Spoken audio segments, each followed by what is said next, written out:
సికింద్రాబాద్లోని ఓ bore వివాదంలో అధికారులకు స్థానికులకు మధ్య వాగ్వాదం చోటు చేసుకుంది. నడి రోడ్డుపై బోరు వేస్తున్న వారిని అధికారులు అడ్డుకున్నారు.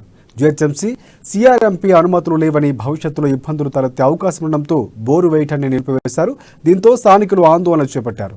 మంచినీరు లేక అనేక ఇబ్బందులు పడుతున్నామని, ఇప్పుడు వేస్తున్న బోరును అడ్డుకోవద్దని వేడుకున్నారు. అయితే ఇదే బోరు నిర్మాణానికి MLA deputy speaker Padmanabha Goud భూమి పూజ చేయడం గమనార్హం.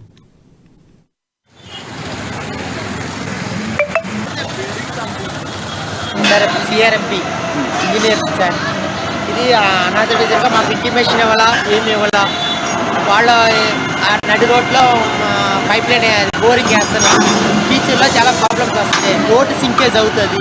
నెక్స్ట్ వాటర్ ఏదైనా లీకేజ్ అయినా కానీ మొత్తం డ్యామేజ్ అవుతుంది. పబ్లిక్ కూడా చాలా ప్రాబ్లం అవుతుంది సార్.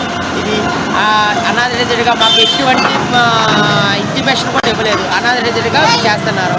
ఏదన్నా అంటే రోడ్ లైన్ ఉందని వాళ్ళు ఇక్కడ వేసి లైన్ అక్కడనేమో పోతలేదు. మాకు 3 సంవత్సరాల నుంచి మాకు నీళ్ళకి చాలా ప్రాబ్లం.